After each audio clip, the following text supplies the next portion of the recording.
Welcome back to Analytical Media. We are a consortium, a group of therapists, college professors, and well-published peer-reviewed authors. Today we're going to look at a question sent in to one of our therapists, and I would like to read you that question now. And here's the question. Is it possible that my brother may have depression? My brother is 18, and we've always been close-knit and have fought through everything together. Since the beginning of this year, my family and I have noticed a great change in his behavior. He was constantly tired, even though he was always sleeping. He seemed to shut all of us out, and any time we tried to talk to him, he seemed to be emotional and would either cry or stare at you blankly, as if he didn't understand what we were saying. In March, he was driving home late at night after work, fell asleep, and flipped his car on its side. His friends pulled him out and made sure he got home safe. 2 weeks ago, he got a new job on top of his current job. Even though he was working more, he seemed so much happier. He put in a 2-week notice with the other job, and last night was his last day working for them. Through this morning, August 3rd, my dad called me and told me my brother had been in a wreck on a certain road while heading over to his new job. I rushed over, meeting my dad, and luckily no one was hurt. Though my brother had fallen asleep at the wheel, crossing 4 lanes of traffic, he hit another car and tree, totaling his car. It was 8:30 a.m. He was absolutely distraught, and I am so terribly concerned about him. I have no idea how to help him since he refuses to see a therapist or even speak to us. I just worry that something terrible will happen to him. I'm lost and clueless. Whatever's happening here is not consistent with depression. Could depression be related to this? Could it be a covariant? It could be. But falling asleep in such a fashion is more consistent with one of two things.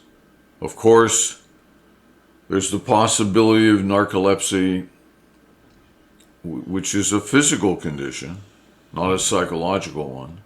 And the other thing that would be relevant or applicable, certainly something to think about, would be the possibility of drug usage. He doesn't fall asleep at work, and even with narcolepsy, he would. Seems to fall asleep when he's driving his car. He might be self-medicating with something. But, as I oftentimes say to people, we must rule out the physiological problems before we attempt to do anything psychologically. It has to be ruled out, and it's the easiest thing to do. We make sure that there's nothing wrong physiologically before we do more. Try to explore the situation, which can be very difficult, psychologically and emotionally. Do the easy one first, do the tests, have the tests done. A simple blood test would rule out drug usage. He doesn't want help, which is unusual too.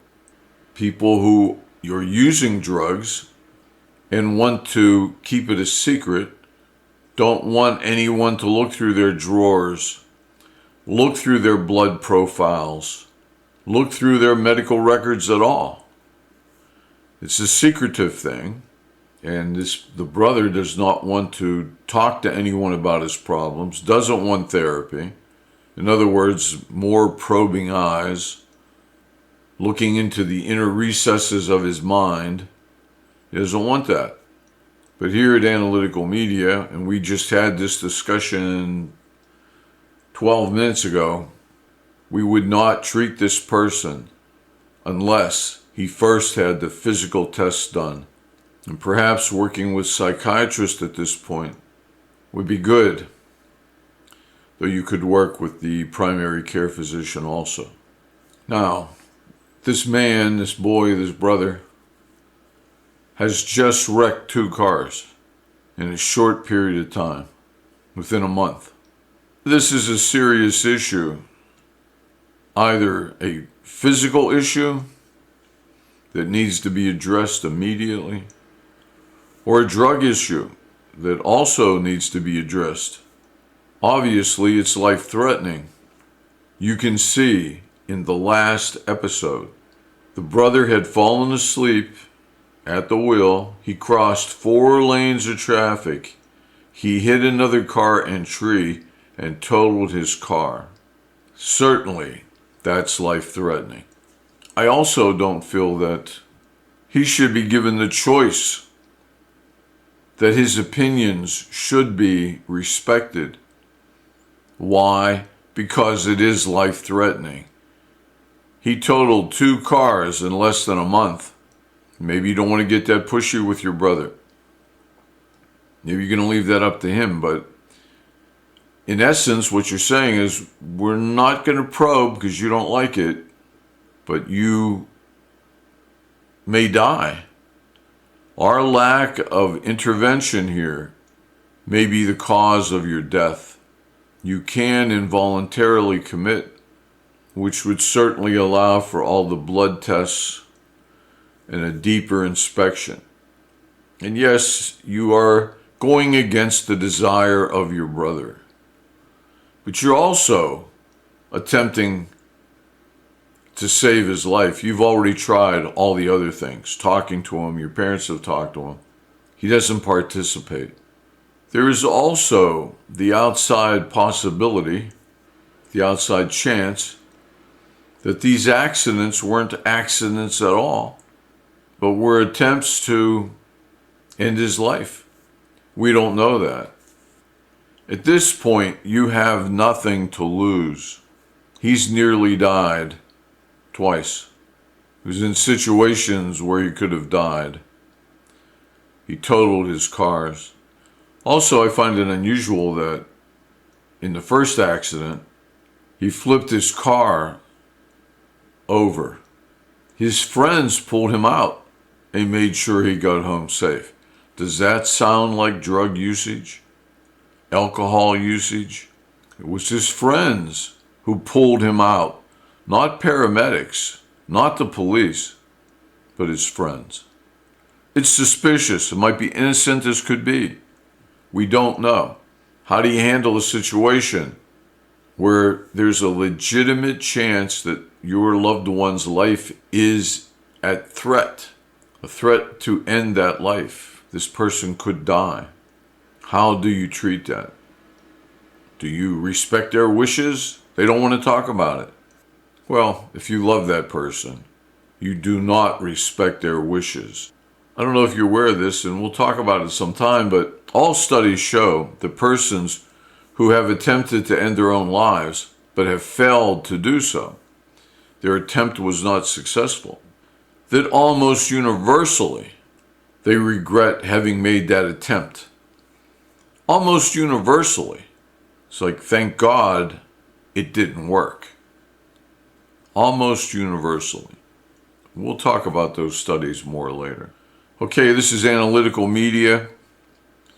We're trying to cover things that are of great importance. One would talk about in therapy, the type of questions we get in therapy, the type of questions, concerns that are expressed to us through questions that are sent to us, unsolicited materials that are sent to us. And let's consider this the first in an installment of Ask the Therapist, because we have multiple therapists here. And we don't always agree, but we generally do. And I don't report on things that we don't agree with. If there's a disagreement, we're not going with majority rules. We must be in full agreement for you to get this information, for me to present it, and for you to get it. This is Analytical Media. Subscribe. I think it would be very good if you're interested in mental health. You have a son or daughter who's in trouble in some way. You're concerned. You have that issue. You want to lead a better life. You want to become healthier. This is the channel for you. So do subscribe. Do recommend it. I hope we've helped, and I will personally speak to you in the next video. And Analytical Media will present its thoughts and feelings most certainly in the next video. See you then.